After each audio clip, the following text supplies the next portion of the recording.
we're going to move to our second stop on our journey of how to fight. Now, last time we kind of talked about not fighting by our feelings. That's very important that you keep that in mind as we jump into today's lesson, because today's lesson is going to be a little tougher. Let me be very transparent. Sometimes in our life, enough things happen or things get bad enough that what we're fighting for is we're literally just fighting to survive. We're literally just fighting to make it to the next day. And I think we need to take a minute, take the time to actually talk about how to fight through truly, deeply dark moments. In fact, I've titled this one, How to Fight When You're Surrounded by Death. And death it can be physical death of people around us, but it can be the death of a lot of other things. And I just think sometimes life gets very, very dark. And I have to be honest, often what people will say is they'll say, well, when it gets dark, reach down inside of you and find the light inside of you. I have to be honest, I don't want to come against anybody. I really don't. But I don't find that effective at all. When things are dark and I don't really know what the next way forward, when I can't really figure out what to do next, I look inside me and I don't find anything. If there was an answer there, I'd already have it. If I had an answer inside of me, I would already be implementing the answer. The problem in these dark moments is you don't have the answer. The answer's not inside you. The light is not inside you, and you've got to find it from somewhere else. You've got to find it from God. And it's got to be from outside of you. And the truth is, when those moments come, that's a different way of fighting. When I'm fighting like Samson against the Philistines, he did it wrong. He did it by feelings. But it's pretty obvious how to fight, where the enemy is.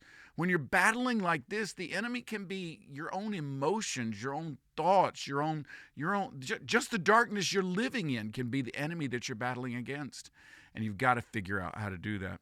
In order to look into this, I want you to go with me to a book in the Old Testament. It's the book of Job. It's actually one of the oldest, one of the most ancient stories in the entire Bible. The story itself may predate Moses and his stories. And so this story, this account that we have is, well, it's dark.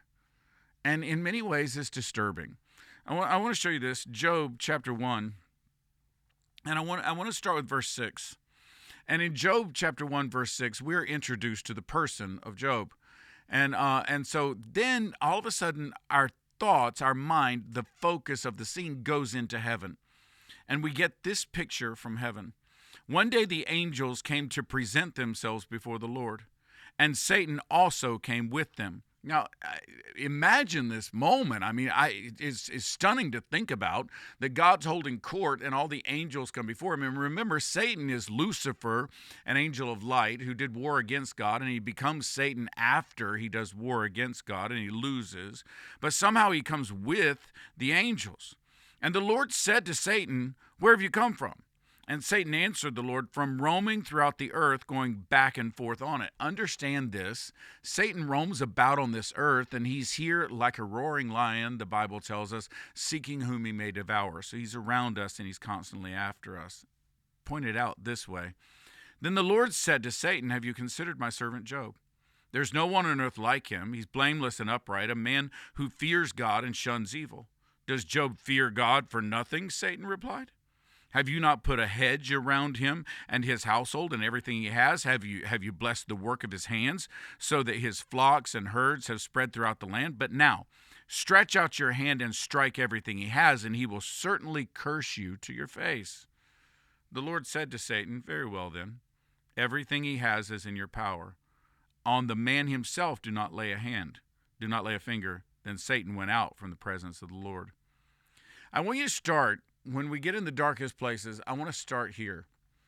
Trouble, darkness, the death that surrounds you is not always your fault.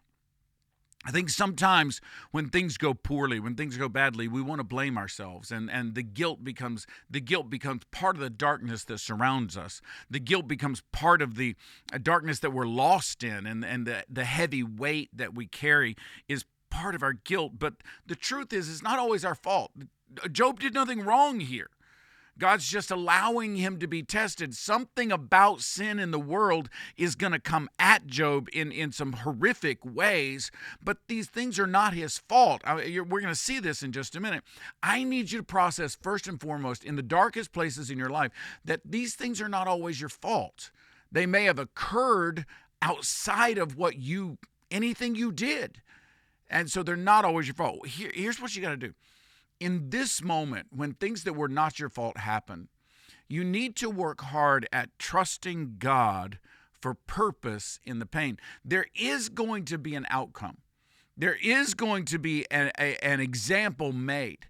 I remember when Tina's mom became sick, and ultimately she was going to die from the breast cancer she had. And her dad and I were talking, and Jay looked at me and he said, "People have asked me, do you ever ask yourself why you?" And he said he and Debbie, Tina's mom, had talked, and their answer was, "Well, why not us? If it's going to be anybody, why not us?" And he literally said, "At least with us, we'll show people the right way to go through this. We're going to trust God all the way through, no matter what the outcome. And we have a hope of heaven that lets us know that it's going to be okay, no matter what the outcome." In dark, dark moments, you've got to trust God for purpose inside your pain. So then the story goes on, chapter 1, verse 13.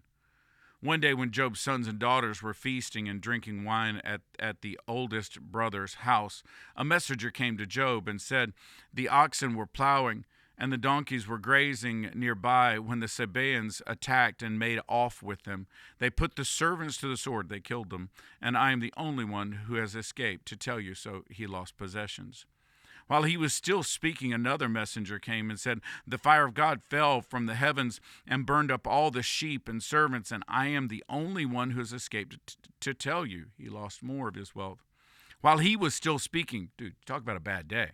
While he was still speaking, another messenger came and said that the Chaldeans formed three raiding parties and swept down on your camels and made off with them. They put the servants to the sword, and I'm the only one who's escaped to tell you. Now his wealth is almost completely gone. While he was still speaking, yet another messenger came and said, "Your sons and daughters were feasting and drinking wine at the oldest brother's house when suddenly a mighty wind swept in from the desert and struck the four corners of the house. It collapsed on them, and they're all dead. And I am the only one who's escaped to tell you." At this, Job got up and tore his robe and shaved his head, which is a sign of mourning, of painful mourning. And then he fell to the ground in worship and said, "Naked I came from my mother's womb, and naked I will return. The Lord gave, and the Lord has taken away. May the name of the Lord be praised." In all this, Job did not sin by charging God with wrongdoing. We've got to remember that trouble's not always your fault. You got to trust God for purpose and pain. And trouble can come in bunches. Trouble can come in groups at you. Sometimes it seems like it comes like a flood. It all rushes in at one time and it just overwhelms and overtakes you. That's got to be how Job feels in this moment. He just lost all of his wealth is gone, because this is not one of those things where you have money in a bank. His wealth is in the cattle, in the camels, in the fields. His wealth is in the servants. His wealth is in all that. All that's gone now. And his wealth is in his children. And now they're all gone. Everything he had is gone. Trouble can come in waves. It can come in bunches. But you got to trust God to give you strength. You got to trust God to give you perspective. Because look, when all that trouble washes in on you, there's nothing you can do to make it go away. You've just got to trust God to give you perspective in the middle of it. He's the one that can give you strength. Job says, "Naked I came from my mother's womb, and naked will I depart this world." But God should still be praised. And he did not commit a sin by blaming God as the devil said that he would. In chapter 2, by the time we get to chapter 2, God has released Satan, and Satan has now put sores all over Job's body. Job is broke. He's childless. He's sitting on a pile of ashes, scraping sores on his arm with shards of pottery. That's literally the image. And his wife comes to him. His wife says to him, "Are you still maintaining your integrity? Curse God and die." He replied, "You're talking like a foolish woman. Shall we accept good from God and not trouble?" In all this, Job did not sin in what he said. Do you hear what his wife said? Hey, why don't you just curse God and go ahead and die? Here, watch. Trouble is not always your fault, so look for purpose in the pain. Trouble can come in bunches. It can come in waves, but trust God to give you strength. But understand this. Sometimes in the darkest moments, even loving advice can be bad advice. I don't think his wife failed to love him. I think she wanted to see him out of his pain. I don't think she's trying to kill him. I think she's trying to relieve him. And in the end, even loving advice can be bad advice. You've got to take time to trust God to heal you. You've got to trust God to do this. You can't trust everybody else. The doctors know an awful lot, but they're not God. Our spouses know an awful lot, but they're not God. People who love us deeply, but they're not God. We've got to trust God to do this. I love this next picture. When Job's three friends, Eliphaz the Temanite, Bildad the Shuhite, and Zophar the Naamathite, heard about all the troubles that had come upon him, they set out from their homes and met together by agreement to go to sympathize with him and comfort him. When they saw him from a distance, they could hardly recognize him. They began to weep aloud. They tore their robes and sprinkled dust on their heads. Then they sat on the ground with him for 7 days and 7 nights. No one said a word to him, because they saw how great his suffering was. So watch. Trouble's not always your fault. Trust God for purpose in pain. Trouble can come in bunches and waves. Trust God to give strength. Even loving advice can be bad advice, so trust God to heal. And then lean on those who will just be present with you. Trust God to send comfort. Sometimes you don't need people to give you advice. In fact, can I be honest? The darker the situation, the less you need somebody to give you another piece of advice. My goodness, everybody gives me advice. I don't need more advice. You know what I need? I need you to be here. A ministry of presence is the way I've always described this. Just being present in a difficult moment. That's what his friends did. They just sat here with him. Now, they don't give him great advice at other times, but they're there. They're willing to just sit. Find people who will just sit with you and help you find comfort and endurance through the darkness. Now, I want to mess up. I want to spoiler alert this, right? In the end, God gives Job back more than he ever had to start with. I'm in chapter 42, verses 10 through 17. After Job had prayed for his friends, the Lord restored his fortunes and gave him twice as much as he had before. All his brothers and sisters and everyone who had known him before came and ate with him in his house. They comforted him and consoled him over all the trouble the Lord had brought on him. And each one gave him a piece of silver to get him and a gold ring to get him going again. The Lord blessed the latter part of Job's life more than the former. After this, Job lived 140 years and saw his children and their children to the 4th generation. And so Job died an old man and full of years.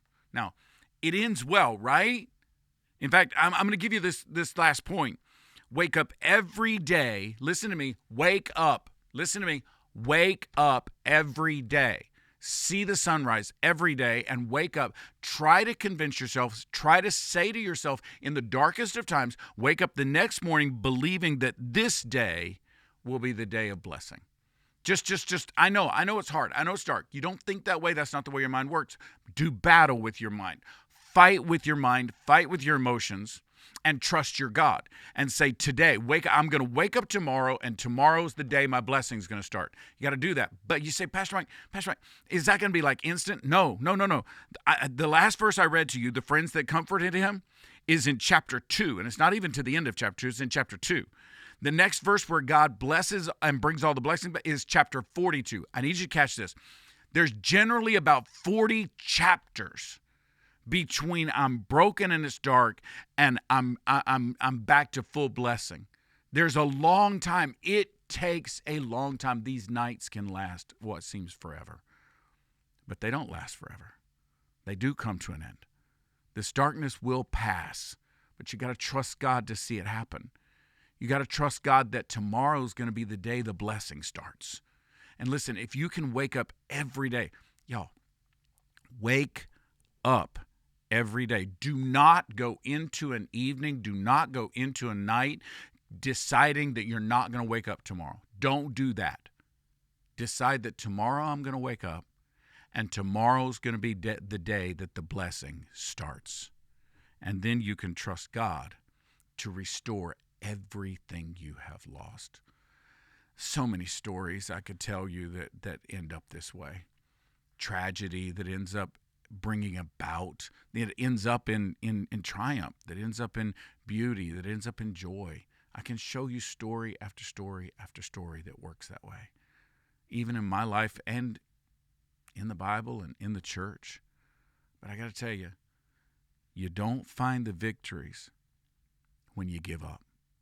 The folks that gave up in the middle of the night, I did their funerals. I need you to understand, don't do that. I know it's dark. I know it's painful. I know you feel like you're surrounded by death. But even Job was actually surrounded by people who would sit with him and a God who never gave up on him. Let that be you. Can I pray for you? Holy Spirit, right now, I pray that you would just come around everyone that just heard this message. Lord, there's someone listening that's just going through the darkest night they could ever imagine, and they're just not sure they're going to make it. Lord, sometimes when we're surrounded by death, death almost seems like a friend, but it's not. Remind us, Lord, that it's not. You brought us life, and you want us to live in life. So, Lord, I pray that you would give us the strength to wake up tomorrow believing that tomorrow will be the beginning of blessing. And if it's not, then we wake up the next day believing that that day will be the beginning of blessing. And then, Lord, we will give you praise when the blessings return. Thank you for everything you're going to do. Thank you for seeing us through. In your name we pray. Amen.